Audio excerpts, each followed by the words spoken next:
Buenas tardes. Hola, ¿qué tal? Buenas tardes. ¿Qué tal? Ahorita no trae camisa. Es la primera vez. Ah, Nos vemos ya, te en digo, ropa ya, hoy tocó normal.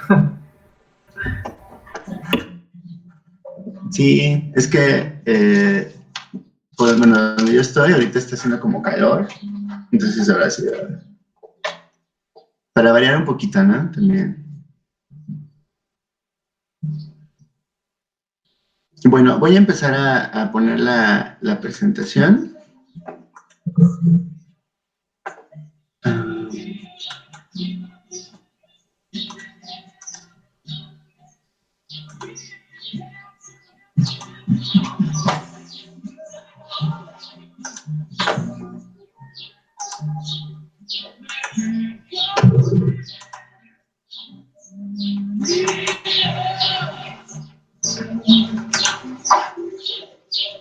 ¿Me dicen si ya se puede ver, por favor?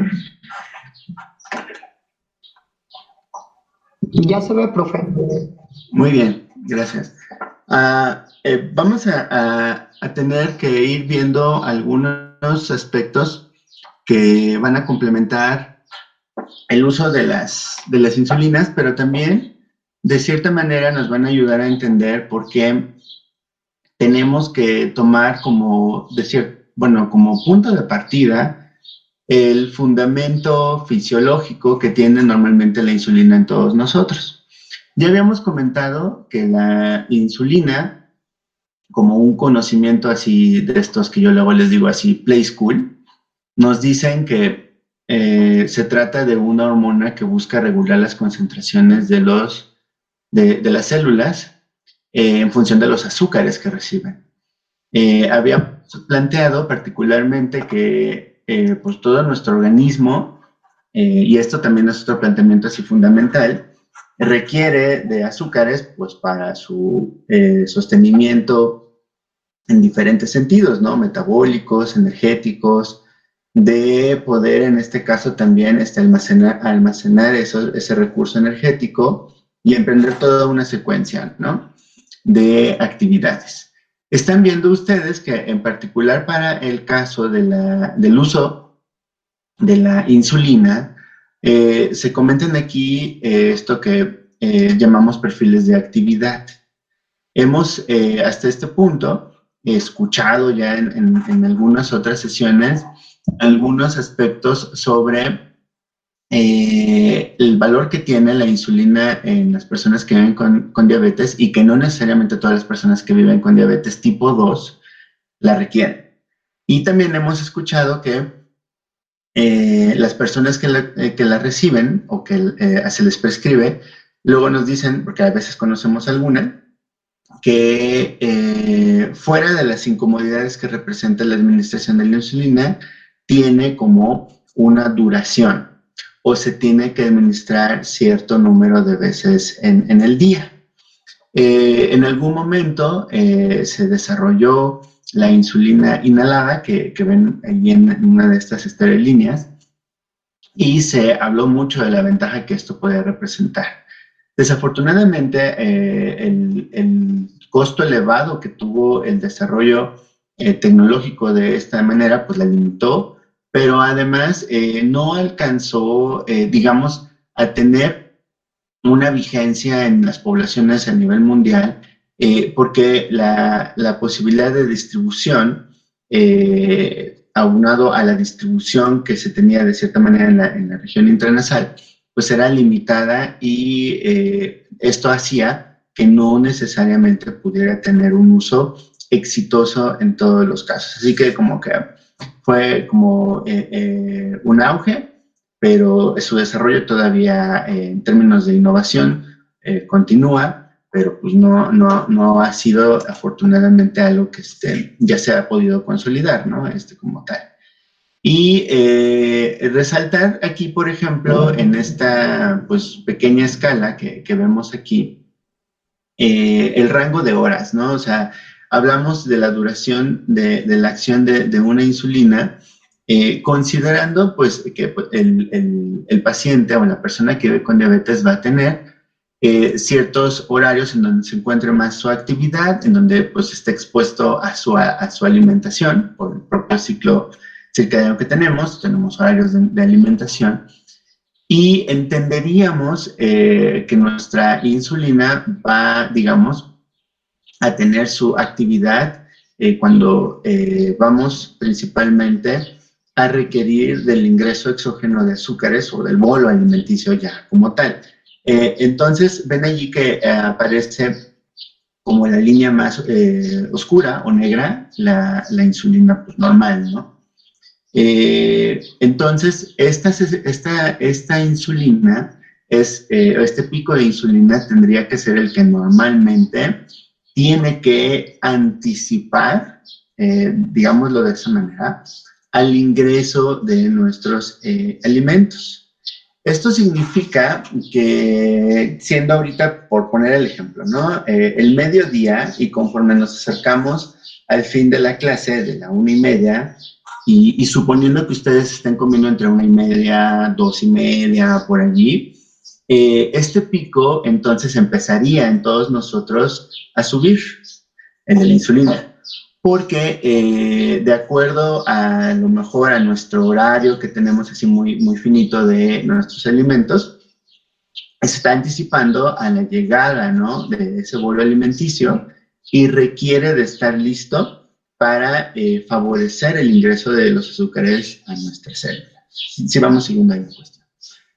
Pero también el hecho de que veamos un ascenso en esta concentración implica que si, por ejemplo, para una persona que a lo mejor no tuvo la oportunidad, me refiero a que a lo mejor en este ejemplo alguno de ustedes no desayunó bien, en condiciones de escolaridad presencial, ¿a poco no esto pasaba, no? Que a veces entre el laboratorio, andar corriendo entre los salones, para llegar, no daba tiempo de comer bien. Algunos días, pues estábamos todos hambrientos, ¿no? Ya a estas horas. Entonces, el hecho de que la insulina tenga un ascenso para llegar a ese pico es también promover que lo que pueda haber de azúcar circulante en el torrente sanguíneo sea ingresado a las células y sea utilizado. O sea, sí le ven el sentido, porque acuérdense de que aquí simultáneamente tenemos esta señalización que también va a arrojar el cortisol, ¿sí? O sea, acuérdense de esta señal, ¿no? Del cortisol que envía directamente a hígado para emprender la gluconeogénesis y liberar azúcares desde hígado, ¿no? Un poquito para mermar estrés, pero también en un dado momento para satisfacer esta necesidad de algunos azúcares mientras sobrevivimos y llegamos a la hora de comer. Sí, van siguiendo aquí la cuestión. Entonces, la insulina está procurando ingresar en ese incremento del pico de la insulina, está procurando ingresar esto que esté disponible de azúcares en nuestro cuerpo. Voy a empezar aquí. Ok. Entonces, estas premisas nos hacen pensar, a ver, entonces, por todo este rollo que estás echando, hay algunas insulinas que pueden, de cierta manera, simular el pico de la insulina que normalmente nosotros producimos, ¿no? En términos de normalidad. Pero también se observan, ya ven ahí otros en líneas punteadas, incluso de diferente estilo y diferente color, que parece que son como más amplias estas curvas, y entonces lo que estamos observando es más bien una oportunidad que favorece a incrementar la acción de la insulina, aunque no necesariamente en la misma concentración. O sea, es que imagínense, solo así, en el razonamiento más lógico, ¿no? O sea, ¿qué ventaja podría tener que este pico que vemos aquí se mantenga sostenido, entonces tengamos una meseta a esta concentración de casi 5.5 según esta escala, y la mantengamos así por horas. Podrían pensar, pues es que eso sería muy antinormal o muy antinatural, porque lo que estaríamos observando es un efecto muy sobrenormal, si me lo permiten decir así, o sobre terapéutico, sobre fisiológico, o sea, que supera, en este caso, una necesidad, porque no podemos, en este caso, tener tanta insulina a esa concentración por tanto tiempo, porque primero, no estamos suministrando continuamente, lo voy a decir así, bolo alimenticio, no nos la pasamos comiendo todo el día, literal. Sí, lo quiero pensar así, ¿no? De que ahora con la contingencia no estamos como este término que dicen en inglés, ¿no? El coach potato, ¿no? De estar así desparramados en el sillón o en la cama, come y come, ¿no? Viendo cómo aumentamos nuestro volumen, ¿no? O sea, no tenemos esa necesidad. O sea, hay momentos en el día en donde naturalmente debemos de parar de comer, ¿sí? Y entonces esta es la cuestión, ¿no? Pero cuando pensamos en dosis que son más bajas y que tienen una amplitud o una duración en tiempo, es lo que sustenta ciertas ventajas, repito, en función de cómo se está apreciando las cuentas de azúcar, ya sea en sangre o por la oportunidad que dio el hallazgo en una punción de dedito y se haga el diagnóstico, ¿no? Todo esto que ya hemos comentado.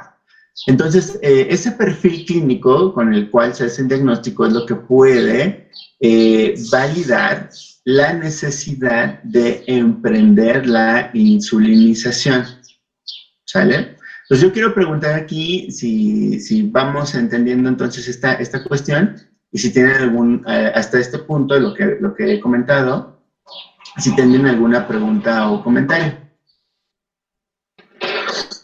Yo sí tengo una pregunta.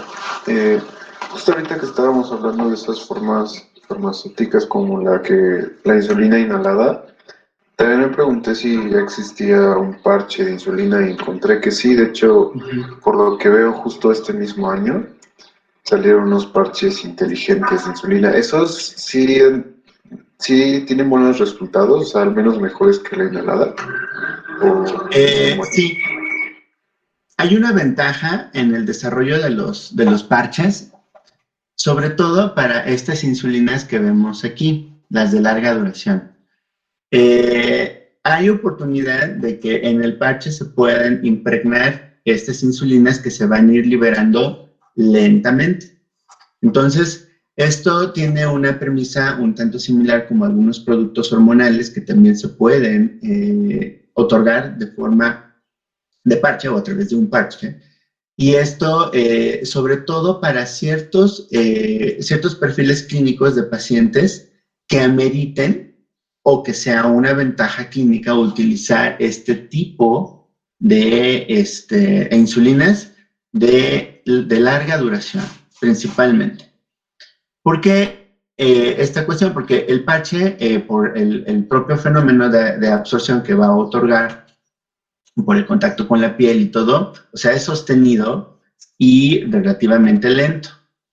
Vamos a ver en unos momentos más que se requieren de acuerdo a los momentos que se está transitando en el día, como yo les ponía el primero, pues nuestros horarios de alimentación, en donde requerimos tener lista la insulina, porque ya viene el bolo alimenticio. Y hay momentos, como el sueño, el horario que pasamos durmiendo, en donde es necesario dejar solo un mínimo de insulina que en este caso, para una persona con diabetes, le permita dormir bien o pasar la noche tranquilamente. Es en este caso en donde ese tipo de formas farmacéuticas sí tienen esa ventaja. El detalle es que aun cuando no tengo muy claro cuánto puede tener en términos del costo este acceso a este tipo de formas farmacéuticas, pensaría que podría ser una potencial limitación, ¿no? ¿Sale? Sí, gracias. Ok. ¿Alguna otra pregunta o comentario? Bueno, si no, vamos a seguir hablando ahorita más de esto, solo que me voy a ir a el texto. Entonces voy a dejar de compartir aquí. A ver, ¿dónde estamos?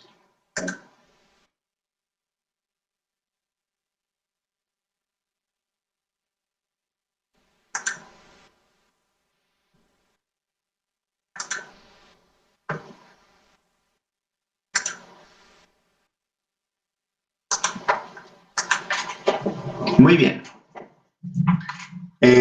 Espero que ya se pueda ver el PDF.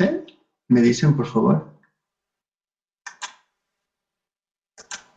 Sí, se ve el PDF propio. Muy bien. Ok, entonces vamos a entender algunos aspectos. Yo les comentaba de la insulina. Entonces, ¿alguien, por favor, me podría ayudar con la lectura? Empezaríamos, lo voy a reducir un poquito para que no, no le tenga que andar moviendo, pero espero lo puedan ver. ¿Alguien podría empezar a leer esta sección que resalté, por favor?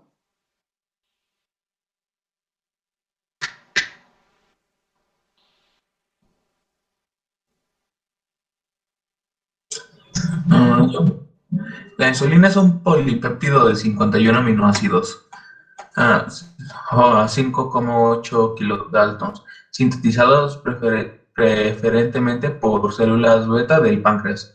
Consta de dos cadenas, la A con 21 aminoácidos y la B con 30, unidas entre sí por dos puentes disulfuro, figura 51-1.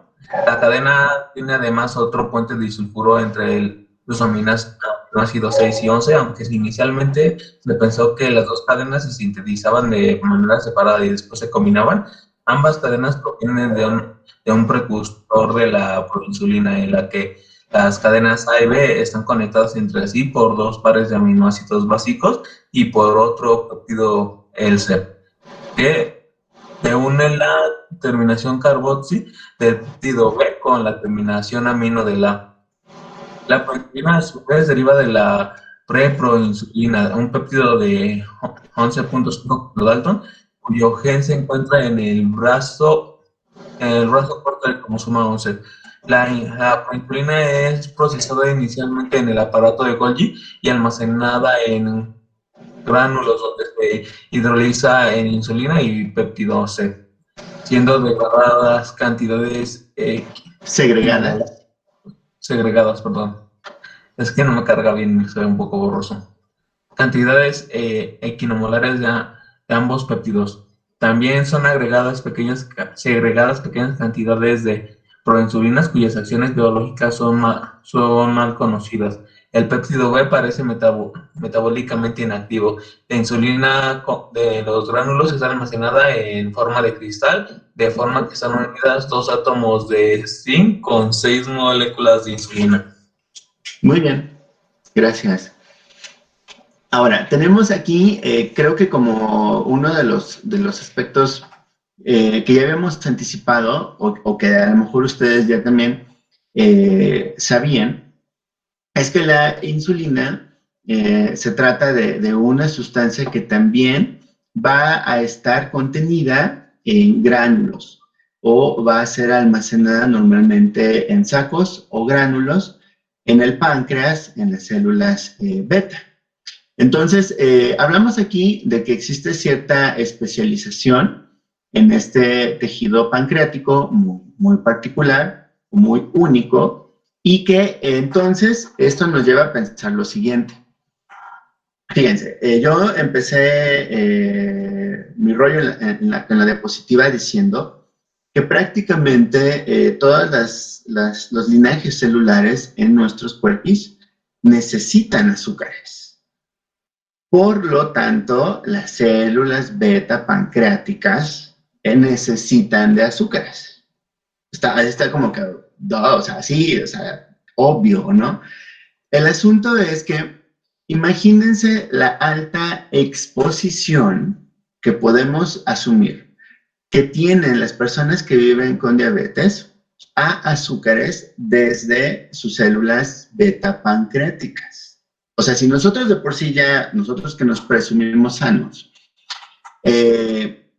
vamos a tener momentos en el día en el cual nuestras células beta pancreáticas también requieren de o están expuestas a una concentración de azúcares en una persona que vive con diabetes tipo 2. Es probable que esa exposición sea mayor, esa exposición a azúcares, ¿sí?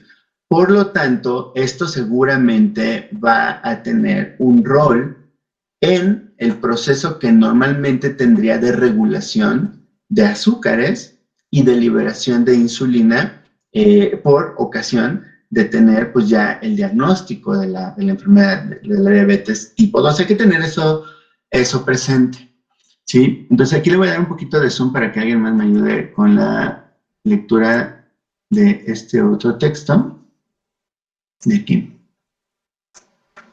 Este que estoy sombreando, ¿alguien me ayuda por favor en la lectura? Lo voy a subir un poquito más. Ahí, creo que funciona. ¿Alguien puede ayudarme?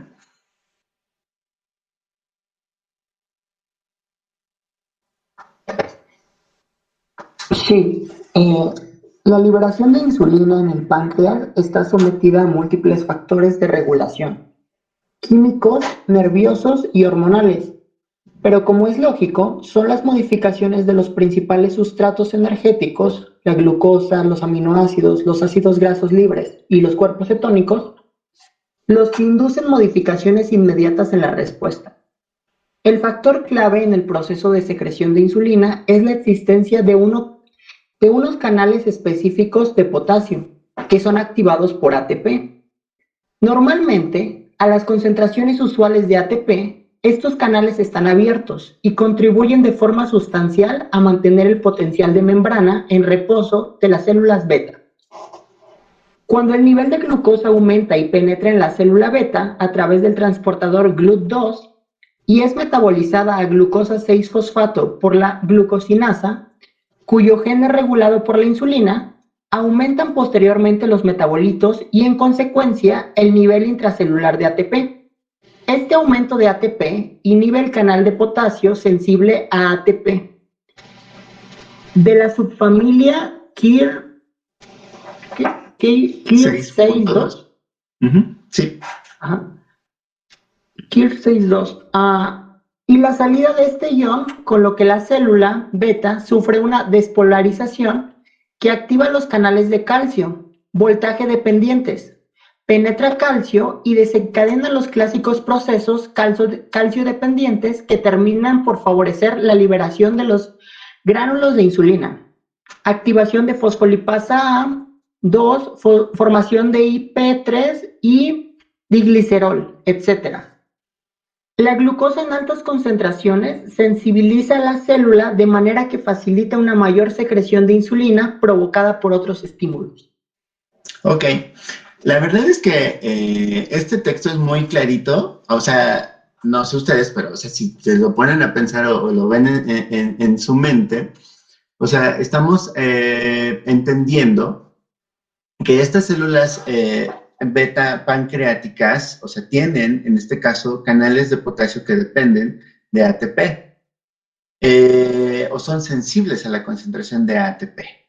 Por lo tanto, van a permanecer abiertos en tanto una concentración no elevada o anómala del ATP esté vigente en el citosol de esa célula, ¿no? O sea, nos quedó como muy claro. Pero yo les anticipaba, ¿no? Al ser células y al estar expuestas a variaciones en la concentración de azúcares, puede llegar un momento, como ya quedó clarísimo, ¿no?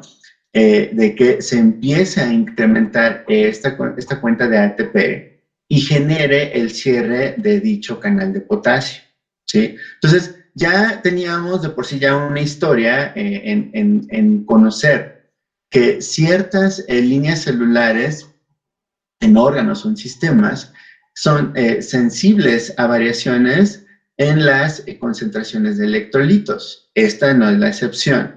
y por lo tanto podemos decir que esta variación de la cuenta de potasio que se tendría ahora va a generar una modificación en el potencial de membrana de forma que se despolariza y entonces, ya saben, cuando eso lo vimos desde el sistema nervioso, ¿no?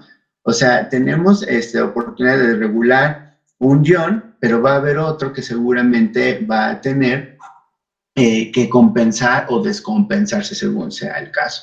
Aquí estamos hablando de calcio, ¿sí? Y por lo tanto, aquí pues pasó por su mente, ¿no? En algún momento nos dijeron, cuando vimos el tema de hipertensión, ¿no?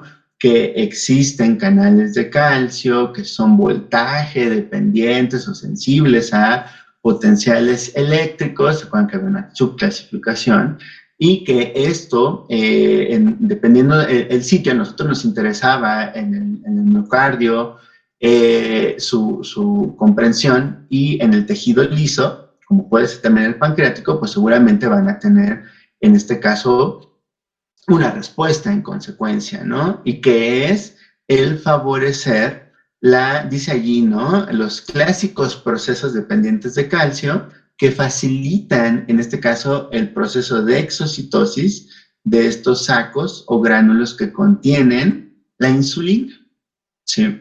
Entonces, aquí dice estímulos, o sea, un estímulo es precisamente en el ciclo circadiano, el que vivimos próximos a nuestro horario de alimentos, ¿sí? O sea, el que nuestro organismo tenga cierta memoria para los horarios que nosotros estamos adquiriendo en el tiempo, ¿no? Esto habla de que pues tiene que empezar a secretarse ciertas cuentas de insulina porque es necesario regular la cantidad de azúcares que nosotros tenemos en nuestro organismo. Sí quedó claro, entonces, esta cuestión. Lo vamos a ir viendo, después regresaré al PowerPoint, y vamos a ir viendo este proceso ya con alguna imagen, cuando retomemos justo el mecanismo de acción de la insulina y de algunos hipoglicemiantes orales. Pero como les decía, afortunadamente el de la liberación de la insulina no es tan complejo, a diferencia de otros mecanismos fisiológicos, y nos da la oportunidad de entender el valor que tiene comprender o entender este proceso, porque aquí ya nos está diciendo, a ver, bueno, no sé, o sea, el asunto es, podemos mimetizar la acción de la insulina, podemos a lo mejor pensar en insulina exógena a través de un preparado biotecnológico, podemos pensar en fármacos por vía oral, que en este caso estimulen la liberación de la insulina, ¿no? O sea, esto es así como que algo que ya de entrada, este tipo de textos nos puede provocar, ¿no? Tomando en cuenta, les repito, ¿no? O sea, el propio mecanismo que naturalmente seguiría la insulina. Y me quiero adelantar.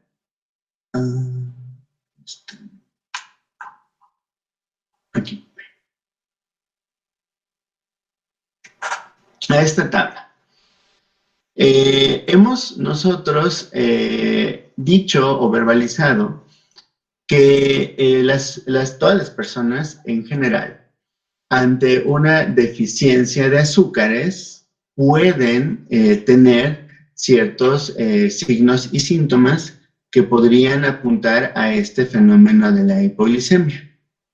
Entonces, la situación natural que en todas las personas tendría que suceder es de que en nuestros cuerpos la liberación de la insulina implicaría, como lo decía cuando veíamos la gráfica, a que conforme se va incrementando este pico de concentración de insulina, estaríamos en oportunidad de observar que es esta insulina la que estaría favoreciendo el ingreso de los azúcares por el mecanismo que habíamos anticipado previamente, ¿no?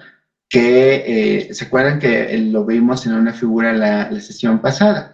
La insulina llegaba al receptor de insulina, activaba segundos mensajeros que promovían la translocación de transportadores de azúcares hacia la membrana, y estos permitían el paso de azúcares hacia las células. ¿Se acuerdan de esa figura?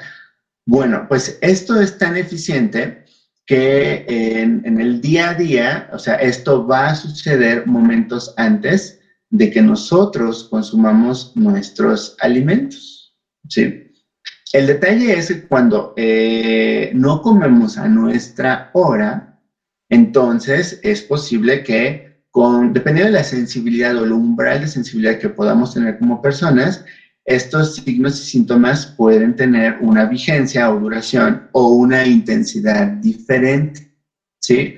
A lo mejor ya leyeron aquí y esto, pero ustedes se pueden identificar, no, yo cuando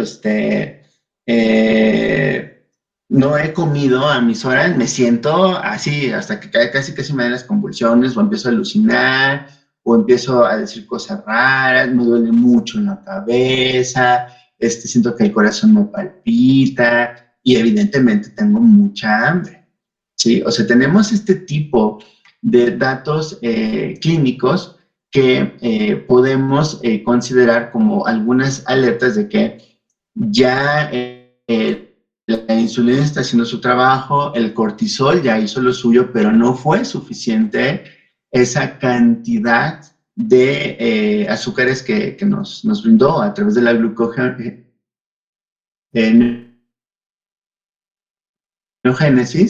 Y la siguiente, pues van a decir, pues, la glucólisis, ¿no? Del medio interno, de los azúcares almacenados, ok, ante cierto desgaste, y a lo mejor la ruta de las grasas, pero ya en condiciones de que no se ha comido en días, ¿sí? O sea, sí tenemos oportunidad de sobrevivir sin alimento algún tiempo, ¿no? No mucho, pero sí lo podemos hacer. ¿Por qué les estoy comentando esta cuestión?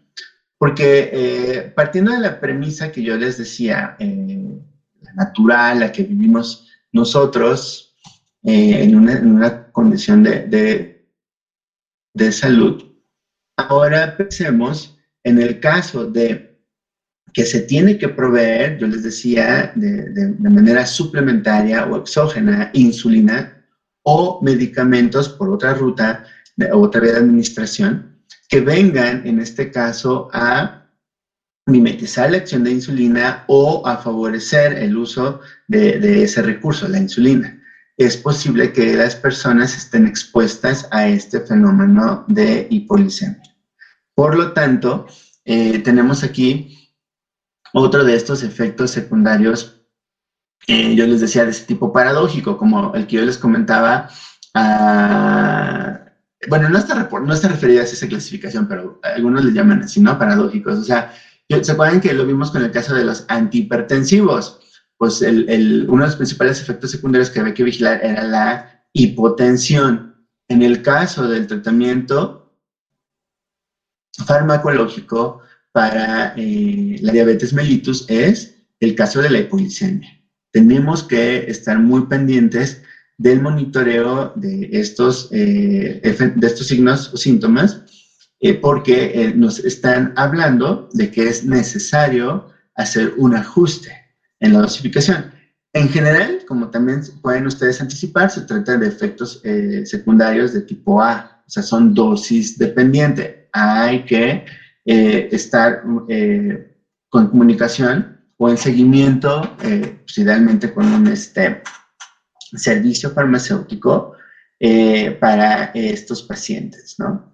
Entonces, es muy importante que durante las primeras semanas el paciente esté registrando cómo se va sintiendo con la implementación de su farmacoterapia, y esto es muy ideal que esté haciendo un registro de sus mediciones en casita, de la glicemia, en ayuno, y se acuerdan también de la pospandera 2 horas después de los alimentos. Esos no los debemos de perder de vista, son muy importantes, y pues el esfuerzo que pueda hacer en lo posible el paciente en la adquisición de un dispositivo como estos, pues sería súper ideal, ¿no? Entonces, ya realmente son pocos digo, un poquito aquí como para paliar esta cuestión de que a lo mejor están pensando, no, pues aquí ya mero les van a, va a haber esa oportunidad de tener el recurso económico para pagar y todo. Antes había algunos territorios, incluyendo Estados Unidos, que les daba a sus pacientes con diabetes el dispositivo y tiras. Ahora ya ni siquiera ellos, o sea, sí, la economía ya está debilitada en todas partes y es muy, muy raro observar que ahora ya también les den como parte de su combo de tratamiento de los dispositivos. Antes lo hacían, ahora ya no, ya es esto también cambió. ¿Alguna pregunta o comentario hasta aquí? Me voy a ir al PowerPoint, pero antes me gustaría saber si hay alguna pregunta o comentario. No, profe. Ok, entonces voy a salir de aquí. Y otra vez me regreso. Profe, Sí. y por ejemplo, en estas personas que comienzan como a, bueno, que comienzan como a deambular por las calles, o incluso a los adultos mayores que los llegan a abandonar, y que después como que dices, no, pues es que está loco o tiene alguna enfermedad mental, puede ser consecuencia de esta falta de horarios como para comer o que pasan muchos días sin comer. O sea, puede ser un efecto. Sí, o sea, ya te diste cuenta en este término, ¿no? El neuroglucopénico. Este tipo de datos hablan de que ya existe cierto, independientemente de un trastorno neurológico, que fisiológicamente ya existe un desgaste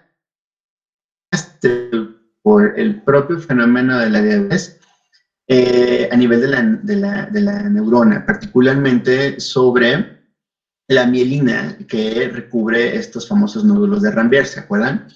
Entonces, este proceso de desmielización, o sea, hay varias teorías, algunas más verificadas que otras, que hablan de un desgaste por una presencia incrementada de azúcares y sostenida por mucho tiempo, o sea, de años, que genera ciertos cuerpos cetónicos que la deterioran, algunas sales tipo de estas manitol, que también son deteriorantes de este tejido y que impide que todo este fenómeno saltatorio del potencial eléctrico suceda normalmente. O sea, sí existe este sustento desde la óptica de la diabetes tipo 2 que le da vigencia a estos fenómenos neuropáticos. Pero evidentemente, si una persona que desafortunadamente está en un nivel de abandono y además está transitando una comorbilidad como otro trastorno neurológico, seguramente va a tener un pronóstico pues complicado. O sea, sí puede haber una asociación y pues si tiene la fortuna de estas personas de ser atendidas, el médico tratante tendrá que hacer una diferenciación de las posibles condiciones que tenga para otorgar el tratamiento. Y esto habla de jerarquizar, ¿no? ¿Qué me conviene tratar primero? ¿El trastorno neurológico o lo de la diabetes? Dependiendo de los hallazgos que tenga. ¿Sí? Ah, ok. Ah, perfecto. Bien, bueno, entonces, ya que tenemos así como más la idea de cuál es el papel que tiene la insulina, aquí lo que estamos viendo es cómo tenemos ahora ya un amplio desarrollo biotecnológico en lo que toca a insulinas. Entonces, aquí lo importante que vamos solo a referir para entender las siguientes diapositivas es que sí existe un tiempo de acción relacionada a esa insulina, y ya ven aquí como, o sea, casi instantáneas, ultra rápidas, ¿no? Las rápidas, intermedias, prolongadas y las mezclas, ¿sí? Entonces, estas que estoy aquí señalando con el cursor son las que veíamos de cierta forma ahí representadas en lo ancho de la línea, ¿no? Que podrían tener algunas de ellas. Y seguramente recuerdan que estas rápidas y las ultra rápidas pues eran los picos, estos que veíamos que estaban relacionados a una concentración mucho más elevada, pero de una amplitud mucho más limitada, porque no necesitamos que el paciente tenga una acción con una concentración tan elevada todo el tiempo, porque propiamente estaríamos exponiéndolo a un continuo proceso de hipoglicemia. Creo que ahora ya queda más claro esta cuestión. Vemos en este caso los nombres por los que normalmente se les identifica. De cierta manera, también aquí vemos cómo se les puede identificar con el nombre comercial, aunque estos son más populares, estos nombres, que los comerciales. Y vean aquí la duración, ¿sí? Entonces, tenemos aquí dos cuestiones, ¿no? O sea, tenemos una duración de la acción, ¿sí? Pero también vean que tenemos el tiempo en el que se alcanza el tiempo máximo de pico, ¿no? O sea, el tiempo que tarda en alcanzarse ese pico de concentración máxima, quiero decir, ¿no? Pero ya ven que hay algunos, por obviedad, en las prolongadas, donde pues aparece sin pico, porque propiamente un pico no fue, o sea, quedó como una mesetita, ¿no? O sea, no se puede distinguir un pico como tal, ¿no? ¿Se acuerdan? Que así lo veíamos en la gráfica. Y también tenemos el tiempo de inicio del efecto, ¿no? Lo dirían ustedes, pues puede ser esto dicho como la latencia, sí. Y además hay que hacer una aclaración pertinente, sobre todo en este tiempo de inicio de la acción. Si bien esto que se presenta seguramente es un tiempo promedio que en los estudios clínicos fueron dispuestos, recuerden que no en todas las personas, ya que esto es así. Ya una vez que se utiliza en poblaciones abiertas, pues hay que verificar con el reporte que nos dé el paciente, lo que nos cuenta el paciente, qué tan rápido percibió o sintió el inicio del efecto, porque hay personas que luego nos dicen, pues es que ya me le puse la insulina y sentí así como que me mareé, que no podía caminar, me empezó a doler la cabeza, dijeron que se me bajó la temperatura, hipoglicemia. Pero, o sea, yo les decía así como casi instantánea. Entonces, esto es lo que permite ir haciendo el ajuste no solo de la dosis, sino del horario de administración del tratamiento. Por eso, el entregar desde la farmacia las insulinas implica todo un compromiso de información acompañado, ¿no? O sea, en el paciente, porque pues no es nada más de que ahí se lo ponen, ¿no? Como lo entienda, como lo alcance a ver en el super instructivo, hay que, en este caso, yo les decía, hacer un acompañamiento, porque estos tiempos no necesariamente son así de finitos, ¿no? O sea, de que se cumplen de esta manera. Otra característica interesante en esta tabla es esta que aparece aquí a su izquierda, ¿no? Esta columna así como un poquito tímida, ¿no? En el amarillo le llaman prandial y en el como color verde le llaman basal. ¿Qué implicaciones tiene esta terminología y que habla de estos bloques? En el caso de la prandial, pues ya seguramente han inferido que este término como tal, lo prandial, hace referencia al momento de tomar los alimentos, ¿no? Porque cuando hablamos de la medición de la glucosa preprandial, o sea, o en ayuno, es de que antes de que uno coma, y yo también he referido al término postprandial, o sea, después de comer, ¿no? Entonces, aquí, ¿cuál es la lógica que podemos ir integrando? Pues, por un lado, a que por esta situación de que los tiempos de aparición de los efectos o de latencia pueden ser relativamente cortos por la rapidez que pueden otorgar estas insulinas, ahí viene la notita, ¿no? Son insulinas que se deben de prescribir con esta indicación de que se administran prácticamente justo al sentarse a tomar los alimentos, ¿sí? Esto es bien importante. Particularmente es algo que se tiene que indicar y se tiene que monitorear, ¿sí? Porque hay personas que dicen, no, pues yo he leído que estas insulinas prandiales se deben de administrar 10 minutos antes de que yo coma. Ok, pero ¿cuál sería aquí ese sustento, no? Pues porque yo sí lo vi en internet, así me lo dijo otra persona que toma la insulina y todo este rollo. Entonces tenemos que resolver ese tipo de cuestiones porque a veces una persona va a tener dificultades para asociar los horarios en tanto se alejen esos horarios del momento mismo de los alimentos, ¿sí? Anticipamos, acuérdense, para el caso del tratamiento farmacológico de la diabetes tipo 2, que era muy importante sí tener adherencia al horario de los medicamentos, pero también era muy necesario tener adherencia al horario de los alimentos, ¿sí? Y hay quienes dicen, y además al número de veces que tiene que comer en el día una persona que vive con diabetes, ¿no?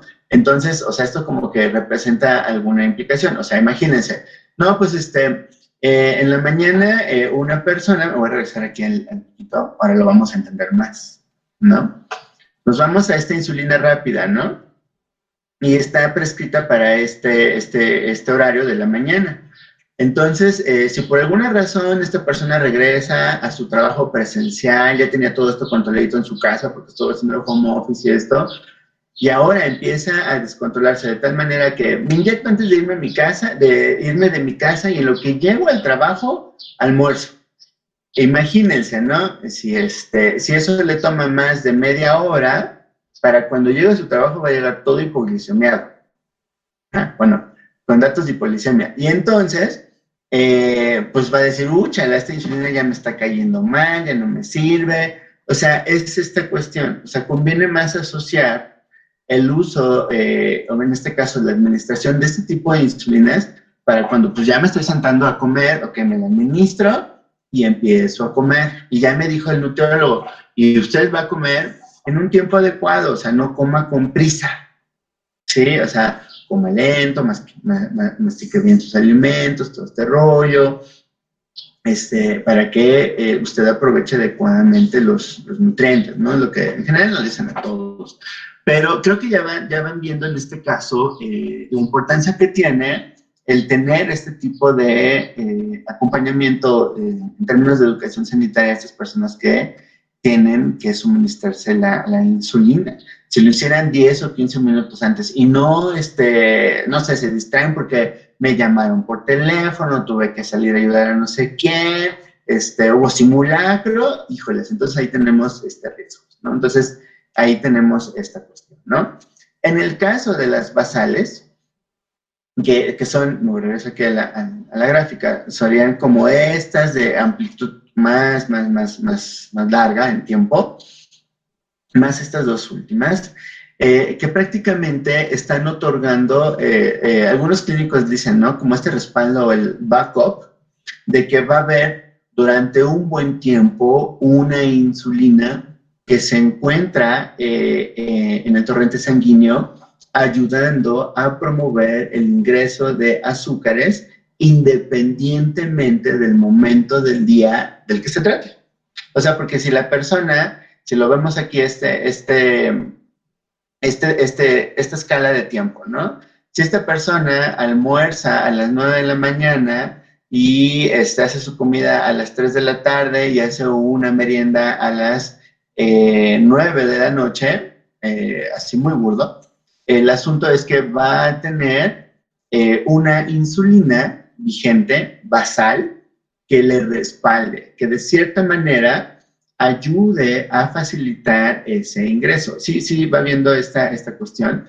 Hay algunas insulinas, como la intermedia, esta que vemos aquí, la NPH, tampoco tiene un claro pico, ¿no? O sea, es como es un pico así como muy amplio, si se puede decir, que habla de que es probable que en estos puntos, que para esta gráfica, ¿no? Entre el 6 y las 12, estaría hablando que se encuentra en sus altas concentraciones esa insulina y es muy probable que el médico recomiende, como dice aquí, una pequeña colación para que no expongamos a una persona a un fenómeno de hipoglicemia. ¿Sí? Entonces, ya ven aquí, los tiempos inclusive de latencia son más largos o más prolongados que aquí, y los tiempos de la acción, pues prácticamente pueden cubrir hasta el mediodía o todo un día, dependiendo de la dosificación. ¿Sí?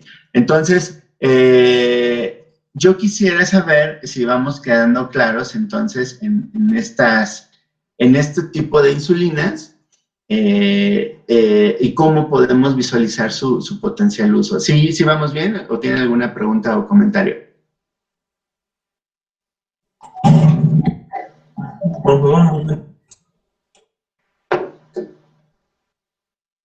¿Todo bien? Bueno, ya solamente aquí antes de hacer planteamientos interesantes, y además el tema de ver, pues, como qué tipo de perfiles de personas podrían ser susceptibles a este tratamiento o a estos tipos de tratamientos, ya se dieron cuenta que tenemos por ahí algunas mezclas, ¿no? Entonces, se dan aquí también cuenta ustedes de que se combina una rápida con una intermedia, como puede ser la NPH, o una que puede ser más larga, ¿no? Entonces, aquí yo les tendría que decir, seguro que esta indicación estaría muy probablemente relacionada al perfil de concentración de azúcares en sangre que tiene el paciente, ¿no? Esto quiere decir que qué tan descontrolado se encuentra esa persona, ¿no? En un determinado momento, cómo se ha comportado su historia previa de descompensación de azúcares en la persona, o bien, si ya tiene evidencia de algún deterioro neuropático, alguna nefropatía o cardiopatía, dependiendo si hablamos, ¿se acuerdan de estas complicaciones micro y macrovasculares? Entonces, da ciertas ventajas porque propiamente también, eso también será la otra lista, ¿no? que podríamos contemplar, que pues es mejor que una persona en una sola administración o inyección subcutánea se combinen las dos, porque pues así es posible que pueda tener su protección por la mañana con el pico y dejar una insulina basal para el resto del día, ¿no? O sea, por ahí iría esta cuestión. Espero ver la lógica, y aquí me regreso un poquito también para que, si lo vemos como combinado, por ejemplo, una insulina rápida con esta NPH, o sea, si se administra por la mañana, aquí tendríamos que cambiar la escala. O sea, si se trata de que es una persona que está desayunando o haciendo su almuerzo entre las 8 y 8:30, pues aquí le tenemos que poner este horario. Y entonces vamos a observar primero el pico de la rápida y vamos a dejar una intermedia para el resto del día. ¿Sí? Entonces, esto también nos pone a pensar.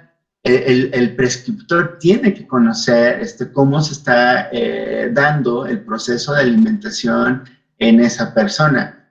Sí, eso es ideal. Sí, entonces ya se dan cuenta que la insulinización, una consulta de insulinización, es todo un reto, porque entonces lo que se tiene que integrar en ese proceso de anamnesis es, a ver, ¿cuántas veces está comiendo en el día? ¿Qué está comiendo en el día? ¿Sí? Pues imagínense una persona que refiera, como lo que puedo cuando puedo. Ahí ya tenemos una complicación grande, ¿no? Y entonces, ¿y cómo le voy a hacer pues, para que la insulinización sea exitosa? A lo mejor un 2 en 1, una mezcla, no me va a servir. A lo mejor me conviene dejar solo una basal y empezar a ver qué puede suceder. ¿Sí me explico? ¿No? Entonces quisiera preguntar otra vez si vamos siguiendo aquí la idea con este uso de las insulinas. Sí, profe, todo bien. O sea, todo depende de los hábitos, ¿no? Como tal, Sí, o también lo que va a sea tener. más sencillo para el paciente. Exactamente. Creo que eso debería ser lo que se tiene que privilegiar en los pacientes con diabetes, ¿no? O sea, que sea sencillo para que sea adherente al tratamiento el paciente. Pero ¿qué creen? Por ejemplo, antes de la contingencia, en el primer nivel de atención, hubo un problema que hubo con los pacientes, fue que mezclas las dejaron de surtir. Por ya saben quién. Era muy caro, que no sé qué. Si las separadas cuestan menos, pues denle separadas. Sí, es cierto. O sea, las ventajas en la tecnología farmacéutica, acuérdense, los coformulados, implica innovación, más gasto y esto es más costo. En las insulinas es un tanto similar, ¿no? Y estas mezclas pueden ser más costosas que estas por separado.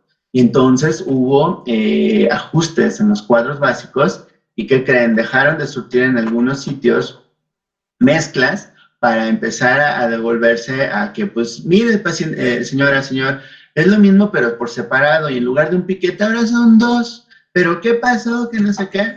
Ya saben. Entonces, ahí tenemos estas cuestiones desafortunadas que lamentablemente de pronto llegan a suceder. Las insulinas representan, desde luego, una ventaja, pero también una serie de desventajas, porque el asunto es que tenemos que estar muy pendientes de el monitoreo, de la adherencia al tratamiento, pero también el monitoreo implica hacer una inversión en que al paciente se le envíe al laboratorio para que nos reporte su glicemia en ayuno, su hemoglobina glicosilada, y sobre esos aspectos ya habíamos comentado las cuestiones que dijimos, ¿no? Del costo, de la oportunidad que había para tenerlo o no, etc. ¿Sí? Ok, ahora aquí esta referencia que ven aquí me pareció muy sencilla, solo para atender el alcance de la insulinización en lo que toca a proceder.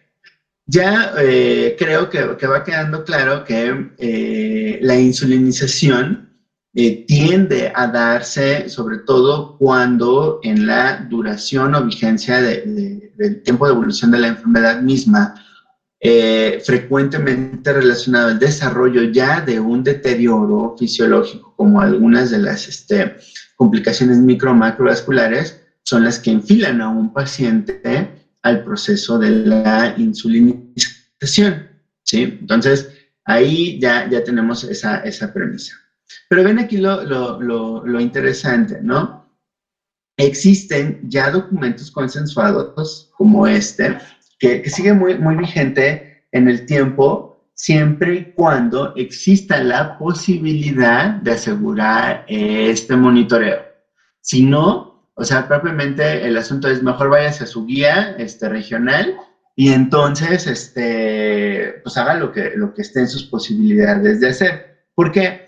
Porque lo que estamos observando aquí es ir necesariamente monitorizando, ya se dan cuenta aquí, ¿no? O sea, cómo se comporta la glicemia en ayunas durante una primera semana y que lo esté reportando el paciente, ¿sí?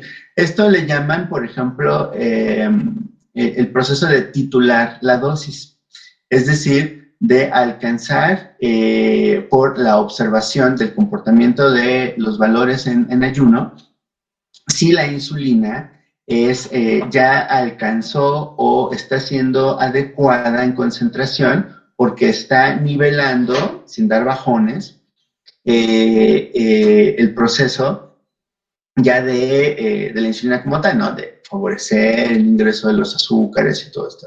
Entonces, hay que estar monitorizando esto.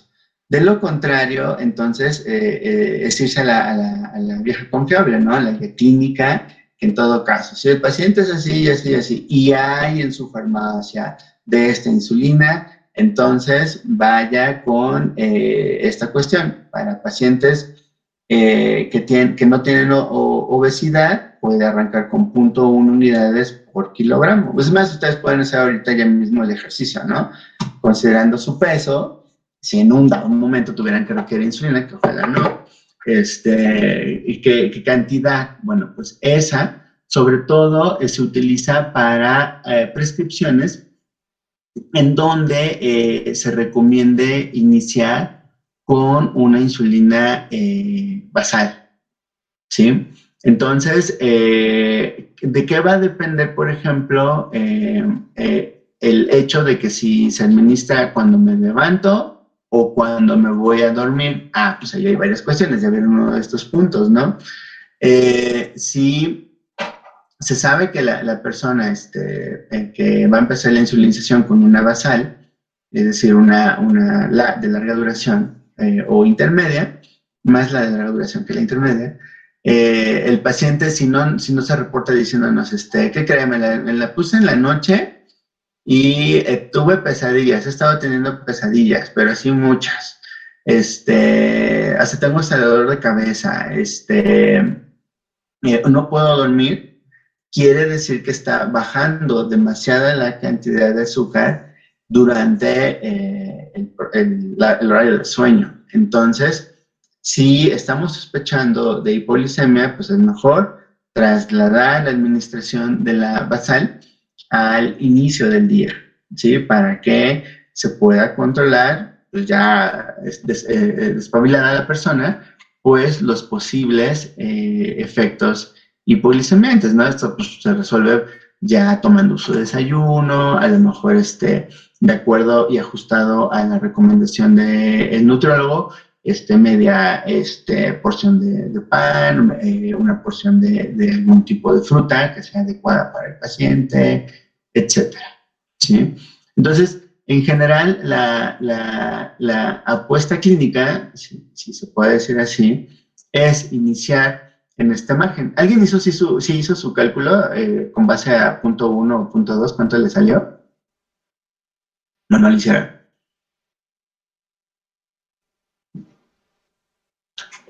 Sobre todo para que verifiquen si coincide a lo mejor con el rango de 10 unidades. A mí 5.4. Muy bien, gracias. Entonces, vamos a ver que en general no va a exceder los 11 o las 12 unidades. Eso se considera suficiente para que, como lo veíamos en la gráfica de aquí, podamos observar este efecto basal, ¿no? El backup que yo les decía, ¿no? Como sostenido incluso para 12 o 24 horas. Puede ser adecuado en tanto se esté monitorizando. En general, es una ventaja utilizar esas de larga duración respecto a la NPH, que es la intermedia, porque es cierto también, en general la NPH tiende a ser más costosa, ligeramente más costosa que las de larga duración. Entonces, esto también es una ventaja para ciertos sistemas de salud, ¿no? En ese sentido.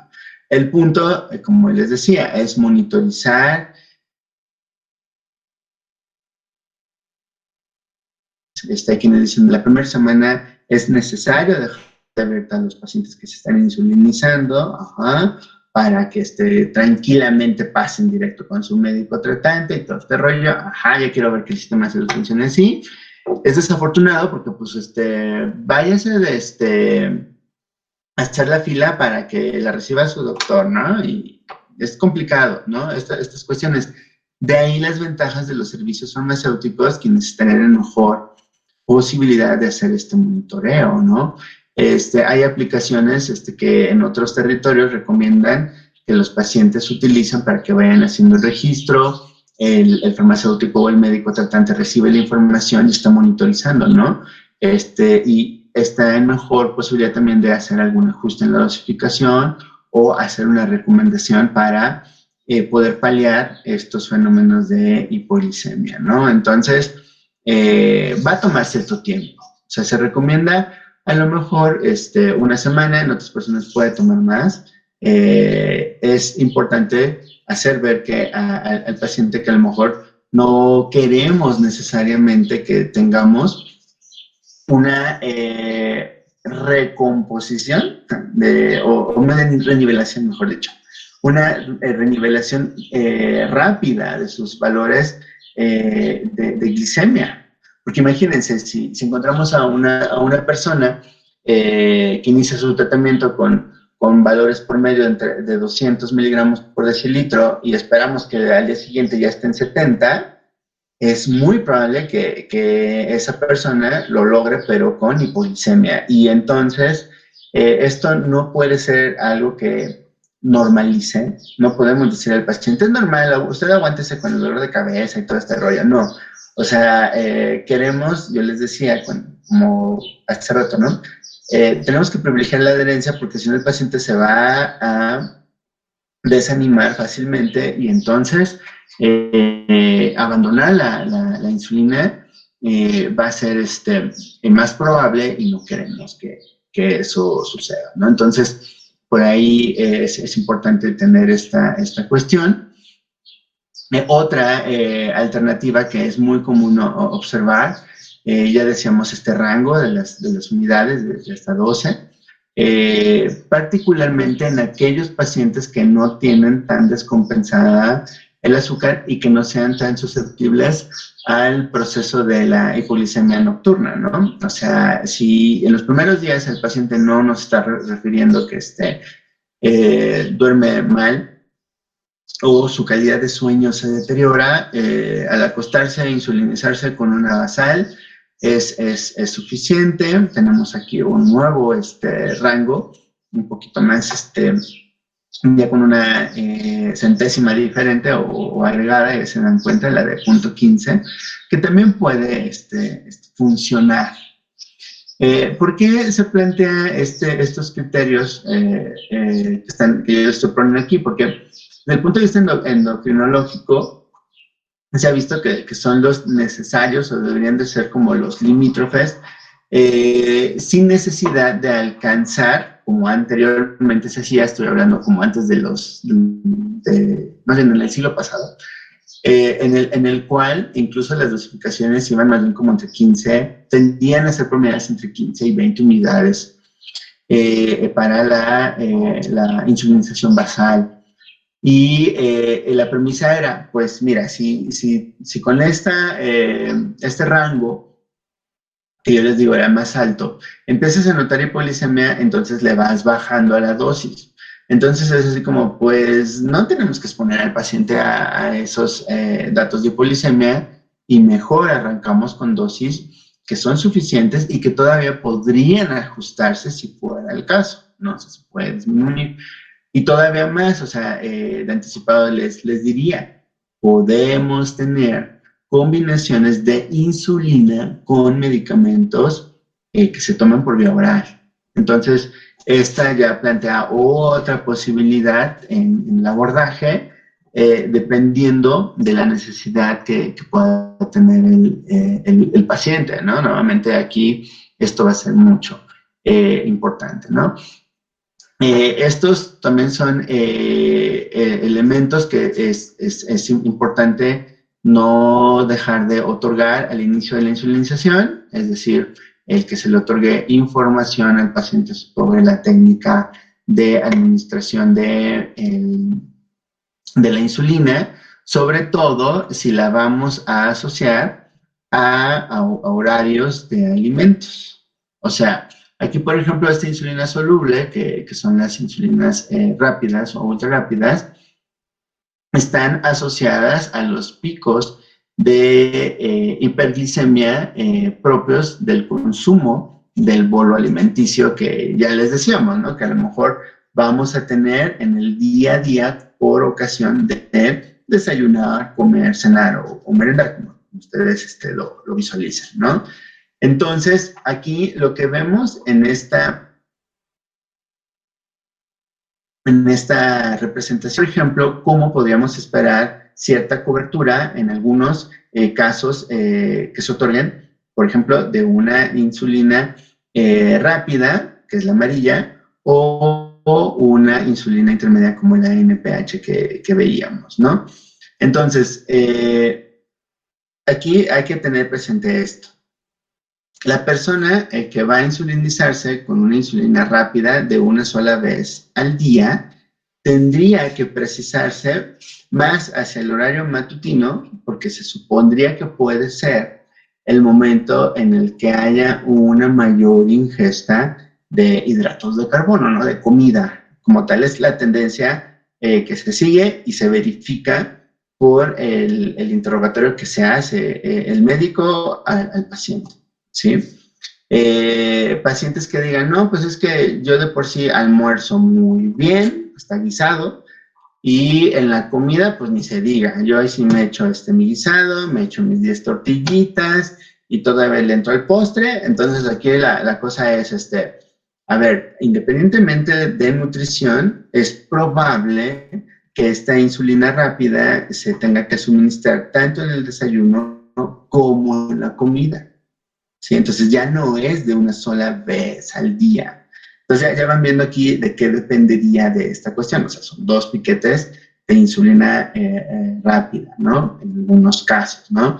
La ventaja de la intermedia, pues es de que se puede suministrar en la mañana, no necesariamente se tiene que asociar estrictamente al horario de los alimentos, porque ya vieron que tarda en la latencia y entonces no, el riesgo de hipoglicemia es un poco más limitado y tenemos protegido, al menos durante el día, para el desayuno, comida y cena a ese paciente. Ahora van a decir, y es posible que algunos pacientes tengan que combinar tanto la intermedia como la rápida, y inclusive 2 veces al día. Pues sí, es como lo que yo les decía, desafortunadamente, cuando tenemos una mezcla, pues aquí significaría que es un piquete antes de los alimentos y otro piquete, me refiero al del desayuno, y otro piquete antes de la cena. Entonces la NPH cubría el día y cubría la noche, ya se dan cuenta, ¿sí? El problema es cuando no hay mezclas, porque propiamente es un piquete para la rápida, un segundo piquete para la intermedia, un tercer piquete para la segunda dosis de la rápida y un cuarto piquete para la segunda dosis de la intermedia. O sea, espero que me vayan siguiendo.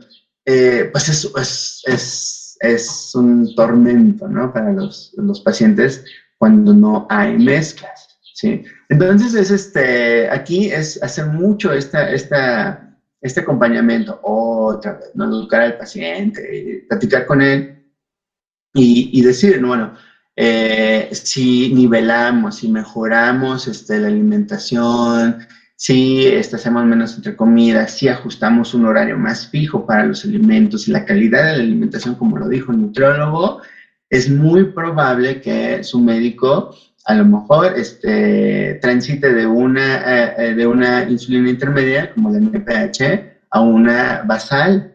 Y entonces ahí ya nos ahorramos un piquete.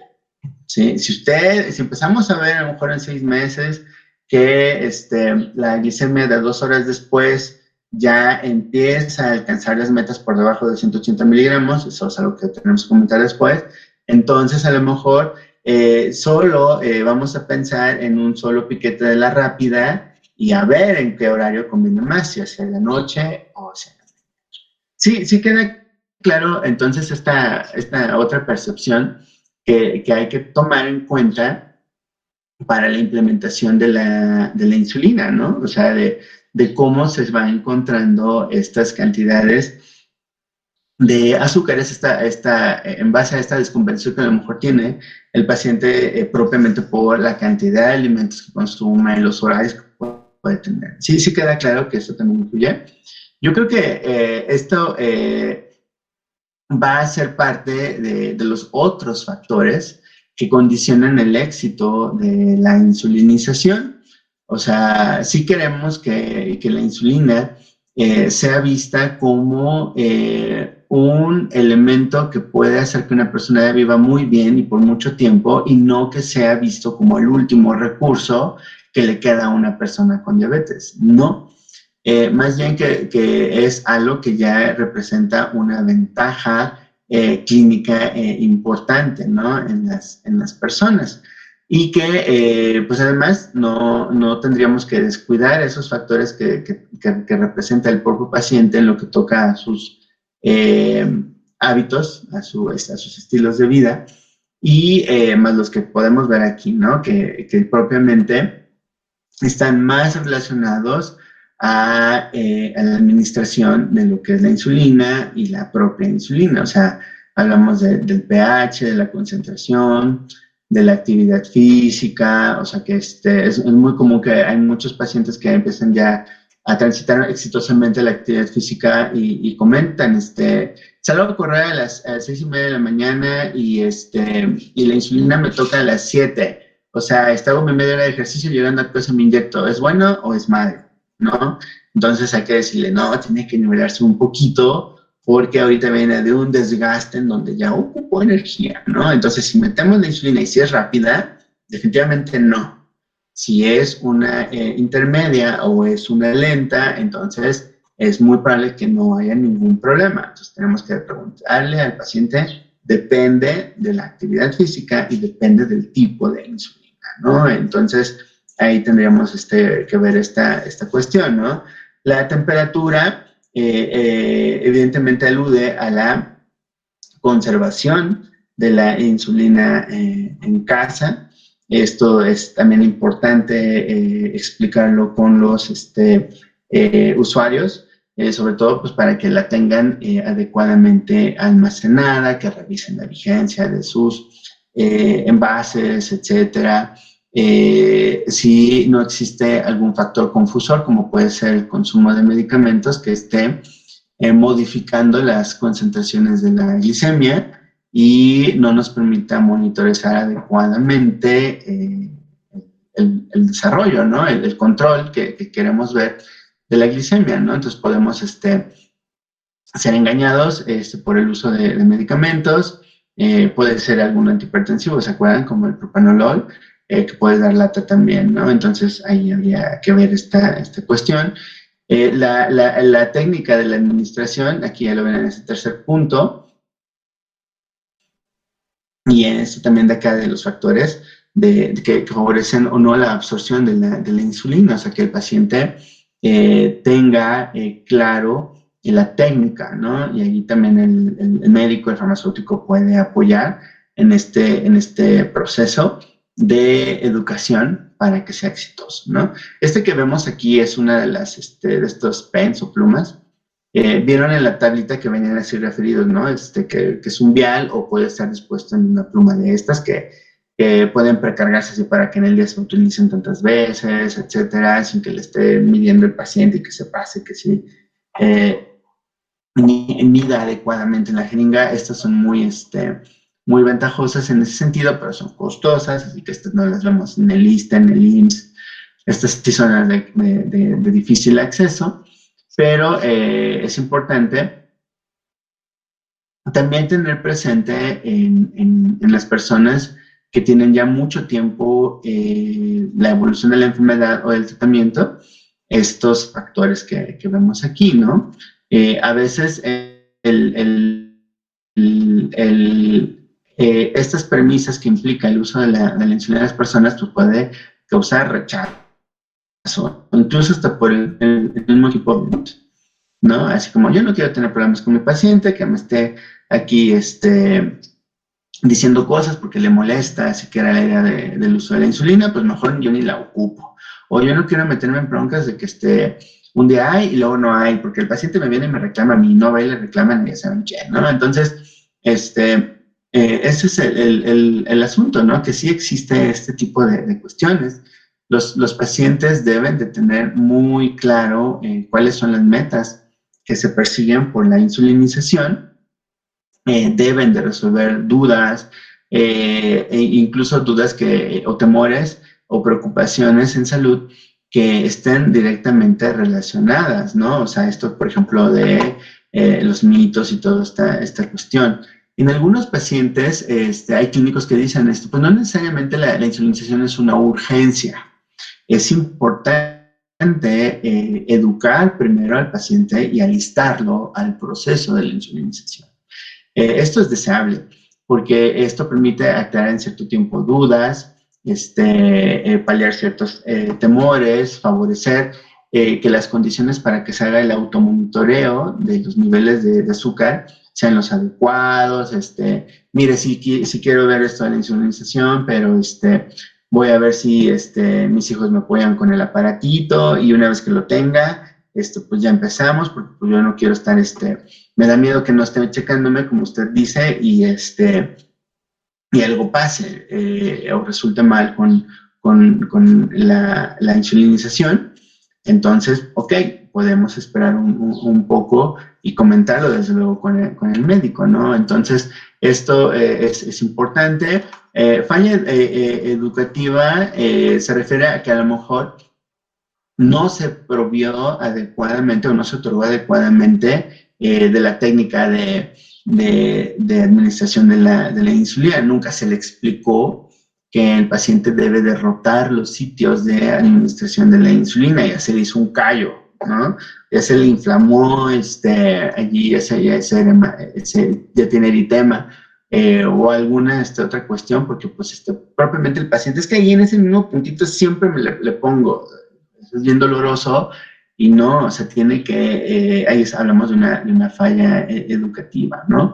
Aquí viene esta cuestión, ¿no? Si no hay monitoreo, si no hay comunicación con el paciente, entonces no ocurre la titulación que yo les comentaba hace un momento de la dosis en la insulina, ¿no? En los primeros días, o sea, sobre todo para estar en una mejor oportunidad de verificar si es necesario modificar dicha dosificación o cambiar incluso de insulina en el caso de que a pesar de que el paciente hizo todo lo correcto con la dosis correcta, es muy sensible a la hipoglicemia, ¿no? Entonces, ni modo, nos quitamos de la insulina rápida, nos dejamos solo la de larga duración, la basal, y sustituimos la insulina rápida por hipoglicemiantes orales. ¿Se acuerdan que les había comentado que esa era una posibilidad? Bueno, pues aquí es una de esas causales, ¿no? Entonces, hay varios aspectos que son importantes revisar en el proceso de la insulinización, ¿no? Incluyendo, para terminar, el que el paciente reciba adecuadamente desde la farmacia la insulina que debe de recibir. Esto implica que debe de, así como en los bancos, ¿no? Antes de retirarse ahí del mostrador, revise lo que recibe, que no esté caducado, que el marbete del envase indique el nombre que coincida con la receta, o sea, que le estén dando la insulina adecuada, que en este caso el envase tenga el vial de la insulina, porque pues luego son las desgracias, ¿no? Así, de que, ¿qué crees? Yo me confié, no, agarré las cajitas y una no venía con el envase. Y en la farmacia ya no me la quisieron reponer porque pues dijeron que me la dieron. Entonces son así estas cuestiones, ¿no? Que hay que asegurar, ¿no? Que antes daban en las farmacias así de lista y esto, aunque a veces es variable, daban envases como de estas bolsitas de aluminio para conservar un poquito la temperatura, ¿no? Un poquito extender la red de frío, ahora ya no, entonces decirle al paciente, almacene lo más pronto posible una vez que le otorgan su medicamento, su insulina, almacénelo correctamente, no lo ande paseando ni trayendo ahí en su bolsa, no se vaya al mercado, no se vaya al súper, con todo y la insulina, primero regrese a casa y almacénela correctamente para que esto no represente alguna dificultad, ¿no? Entonces, esto resulta una inversión de tiempo, pues para el prescriptor, aquí es donde los servicios farmacéuticos pueden apoyar para aclarar dudas, para que el paciente esté listo, ¿no? dudas desde, por ejemplo, ¿y qué hago con las jeringas que me sobran? ¿Se las puedo traer? ¿Y qué pasa si cuánto dura la insulina una vez que la empiezo a usar? No sé, o sea, ahí tenemos que estar listos para las 1001 preguntas alrededor del uso de insulina para que el paciente esté seguro de qué hacer con ella en casa. Bien, ¿tienen preguntas, comentarios? Creo que por ahí había una. Sí, yo tengo una duda. Encontré que la inyección de insulina se puede administrar a 45 grados, pero también a 90 grados. ¿Cuál es la diferencia? ¿Ambas son buenas opciones? La de 90 grados es la del estilo típico de las vacunas. ¿Sí? Entonces, esta, sobre todo para ese tipo de jeringas, facilita el generar el depósito del contenido, vaya, del líquido, en nuestro tejido, porque inclusive son un poquito más larguitas las agujas que el de la insulina.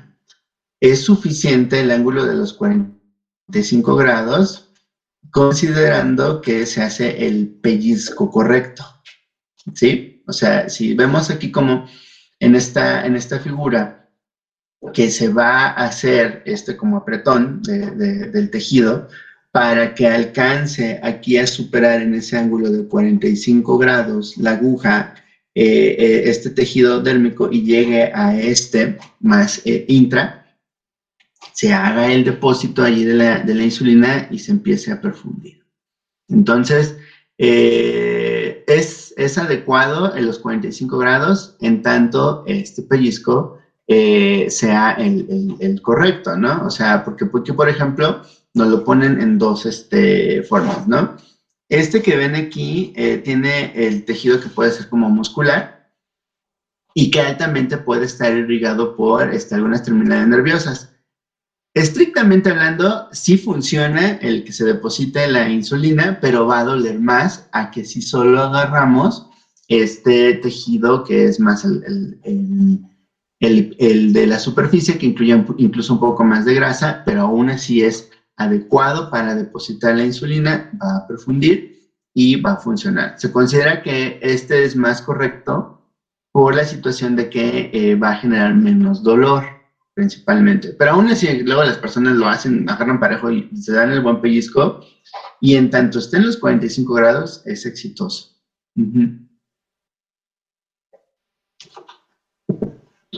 Ok, tenía esa duda y también otra de si una persona que ya es insulino dependiente va a poder, tarde o temprano, va a generar resistencia a esa misma dosis de insulina o puede quedarse con esa misma dosis ya de por vida, o si tiene que ir aumentando, ¿cómo funciona esa parte? Cuando dices insulino dependiente, si la premisa es que ya se sabe que, por ejemplo, es prácticamente un diabético tipo 1, es muy probable que la dosis, que más bien se maneja como una terapia de reemplazo, sea suficiente para un buen rato en esa persona. En tanto no modifique estilos de vida. Esa es la premisa en los diabéticos tipo 1, que prácticamente no hay insulina, y entonces, como lo habíamos dicho, y entonces esta terapia de reemplazo va a ser tan exitosa y tan prolongada en el uso, en el tiempo, en tanto este paciente, que ya decíamos, ¿no? A lo mejor son adolescentes y todo este rollo, va a hacer ejercicio hasta los 20, hasta los 30, y después pues empieza a trabajar, se vuelve papá, empiece a modificar sus hábitos alimenticios. Ahí es probable que tenga que incrementarse la dosis o una mezcla. ¿Sí? Entonces ahí creo que la respuesta sería dependerá. En los pacientes con diabetes tipo 2, no se puede decir que una insulinización, la primera que se otorgue y resulte, va a perdurar para toda la vida. Se va a tener que eventualmente que ajustar bajo la misma premisa. Si el paciente empieza a modificar, se empieza a dejar de ser adherente, es muy probable que se tenga que ajustar la dosis o modificar o agregar algún otro tratamiento. ¿Sale? Sí, gracias. Ok. Bueno, pues vamos a rematar con algunas cosas la próxima sesión y ya nada más terminaremos de ver los otros mecanismos relacionados a insulina. Por último, les quería comentar, ya estoy integrando las evaluaciones del examen. Se las haría llegar en un listado las calificaciones. Ya vieron que de por sí veían ustedes ahí su puntaje, solo para dejar la formalidad y la reciban en su correo grupal, ¿no? Así como una lista. ¿De acuerdo? Claro, Doc. Ok. Bueno, nos vemos el jueves. Que estén bien. Sí. Gracias, profe, nos vemos. Provecho. Doc, una pregunta.